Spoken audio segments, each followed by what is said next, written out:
জ্বালানি আমদানিতে অতিরিক্ত ব্যয়ের প্রভাব পড়বে না ভোক্তা পর্যায়ে, বললেন বাণিজ্যমন্ত্রী। বাড়ানো হচ্ছে তেল ও গ্যাসের মজুত সক্ষমতা। টিকার অভাবে হামের উচ্চ ঝুঁকিতে বাংলাদেশ, জানালো বিশ্ব স্বাস্থ্য সংস্থা। শয্যা সংকট ও আইসোলেশন ব্যবস্থার অভাবেই বাড়ছে সংক্রমণ। জুলাই সনদ অক্ষরে অক্ষরে পালন করবে বিএনপি, বিচার বিভাগকে দুর্নীতিমুক্ত করার প্রতিশ্রুতি আইনমন্ত্রীর। রপ্তানিকারকদের জন্য কম সুদের প্রি শিপমেন্ট ঋণ চালু করল বাংলাদেশ ব্যাংক, বৈদেশিক বাণিজ্যে গতি বৃদ্ধির আশা। তেহরানে আকাশ প্রতিরক্ষা ব্যবস্থা সক্রিয় করল ইরান, বাড়ল ইসরায়েল ও লেবাননের মধ্যে যুদ্ধবিরতির মেয়াদ।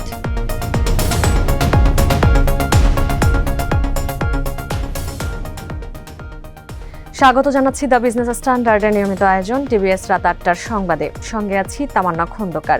দেখছিলেন সংবাদ শিরোনাম, এবার বিস্তারিত। অপরিশোধিত জ্বালানি তেল আমদানিতে অতিরিক্ত ব্যয়ের প্রভাব সাধারণ ভোক্তা পর্যায়ে পড়বে না বলে মন্তব্য করেছেন বাণিজ্যমন্ত্রী খন্দকার আব্দুল মুক্তাদির। ২৪ এপ্রিল দুপুরে সিলেটের বাসিয়া খাল পরিদর্শন শেষে তিনি এ মন্তব্য করেন। জানান, বিদ্যুৎ উৎপাদন স্বাভাবিক রাখতে বাড়ানো হচ্ছে জ্বালানি তেল ও গ্যাসের মজুত। পাশাপাশি নেওয়া হয়েছে প্রয়োজনীয় অবকাঠামো ও সুবিধা সম্প্রসারণের উদ্যোগ। বৈশ্বিক বিভিন্ন পরিস্থিতির কারণে জ্বালানি খাতে দেশ প্রায়ই চাপে পড়ে উল্লেখ করে মন্ত্রী বলেন, এই অবস্থা থেকে উত্তরণে অগ্রাধিকার ভিত্তিতে সংরক্ষণ সুবিধা নির্মাণে কাজ করছে সরকার। এছাড়া এলএনজি আমদানি সক্ষমতা বাড়াতে নতুন টার্মিনাল নির্মাণের জন্য জ্বালানি মন্ত্রণালয় শিগগিরই টেন্ডার আহ্বান করবে বলেও জানান তিনি।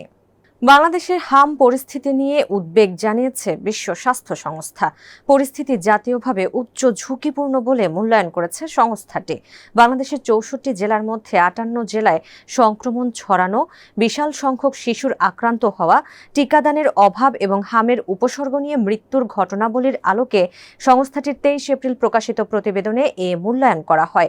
এদিকে হাসপাতালের শয্যার সংকট ও পর্যাপ্ত আইসোলেশন ব্যবস্থার অভাবে হামে আক্রান্ত চিকিৎসাধীন শিশুরা অন্যদের সংস্পর্শে আসায় নতুন করে বাড়ছে সংক্রমণ। স্বাস্থ্য বিশেষজ্ঞরা বলছেন, ভাইরাস দ্বারা সৃষ্ট এই রোগে একজন আক্রান্ত শিশুর মাধ্যমে ১২ থেকে ১৮ জন টিকা না নেওয়া শিশু সংক্রমিত হতে পারে। প্রাদুর্ভাব শুরুর পর থেকে এখন পর্যন্ত হামে আক্রান্ত হয়ে ৪২ শিশু মারা গেছে, আর হামের উপসর্গ নিয়ে প্রাণ হারিয়েছে ১৯৮ জন। জুলাই সনদ বিএনপি অক্ষরে অক্ষরে পালন করবে বলে জানিয়েছেন আইন, বিচার ও সংসদ বিষয়ক মন্ত্রী মোহাম্মদ আসাদুজ্জামান। বিএনপির ধমনীতে জুলাই সনদ ধারণ করে বলেও মন্তব্য করেছেন তিনি। ২৪ এপ্রিল যশোর জেলা আইনজীবী সমিতির নবনির্মিত ভবনের দ্বার উন্মোচন ও মতবিনিময় অনুষ্ঠানে তিনি এ কথা বলেন। এ সময় বিচার বিভাগের দুর্নীতির সব শিকড় তুলে ফেলতে চান বলে মন্তব্য করেন আইনমন্ত্রী। অনৈতিকতায় ভরপুর আইনজীবী কিংবা বিচারক চাই না, আমরা এমন একটি বিচার ব্যবস্থা চাই যে বিচার ব্যবস্থা শুধুমাত্র অর্থনৈতিকভাবেই দুর্নীতিমুক্ত হবে না, ইন্টেলেকচুয়ালি তারা দুর্নীতিগ্রস্ত হবে না, এরকম একটি বিচার ব্যবস্থা আমরা চাই। দুর্নীতির বহু রূপের মধ্যে একটি হলো অর্থনৈতিক, একটি হলো ইন্টেলেকচুয়াল। খায়রুল হক সাহেবদের ইন্টেলেকচুয়াল করাপশনের কারণে গত ১৭ বছর প্রায় সময় বাংলাদেশের হাজার হাজার মানুষ ক্রসফায়ারের শিকার হয়েছে, শত শত মানুষ গুমের শিকার হয়েছে। ৬০ লক্ষের উপর বিএনপির নেতাকর্মীর বিরুদ্ধে মিথ্যা গায়েবী মামলা হয়েছে, যে মামলার আসামির তালিকায় এমন লোকজন আছে যারা মামলার যে ঘটনার তারিখ দেখানো হচ্ছে তার ১০ থেকে ১৫-২০ বছর আগে কবরে শায়িত হয়েছেন। আমরা ইন্টেলেকচুয়াল করাপশনের জায়গাও রাখতে চাই না বন্ধুরা আমার।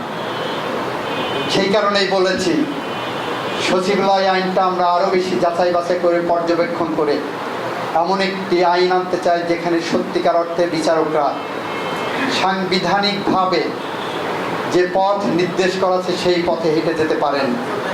রপ্তানিকারকদের জন্য কম সুদের প্রি শিপমেন্ট ঋণ চালু করেছে বাংলাদেশ ব্যাংক। কেন্দ্রীয় ব্যাংকের ১০,০০০ কোটি টাকার রপ্তানি সহায়ক প্রাক অর্থায়ন তহবিল থেকে এ খাতে ৫,০০০ কোটি টাকা বরাদ্দ দেওয়া হয়েছে। ব্যাংকগুলো ২% সুদে এ তহবিল নিয়ে গ্রাহক পর্যায়ে সর্বোচ্চ ৫% সুদে ঋণ বিতরণ করবে। রপ্তানি পণ্য জাহাজীকরণের আগের ব্যয় মেটাতে ব্যবসায়ীরা এ ঋণ নিতে পারবেন। বাংলাদেশ ব্যাংকের এ সিদ্ধান্তে রপ্তানিকারকদের মধ্যে দেখা গেছে ইতিবাচক সাড়া। তারা বলছেন, বলছেন, কম সুদে ঋণ পাওয়ায় দীর্ঘদিনের স্থবিরতা কাটিয়ে রপ্তানি বাণিজ্যে গতি বাড়বে। পুঁজির সংকট কমলে বৈশ্বিক মন্দার মধ্যেও শ্রমিকদের নিয়মিত বেতন ভাতা দেওয়া সহজ হবে। এতে কমবে শ্রমিক অসন্তোষও। ইরানের আকাশে ছোট ড্রোনের উপস্থিতি শনাক্ত হওয়ার পর রাজধানী তেহরান সহ আরও কয়েকটি শহরে সক্রিয় করা হয়েছে আকাশ প্রতিরক্ষা ব্যবস্থা। ফার্স নিউজ এজেন্সি জানায়, দেশজুড়ে একাধিক স্থানে ছোট ড্রোন শনাক্ত হওয়ার পর বিমান প্রতিরক্ষা ব্যবস্থা সক্রিয় করা হয়।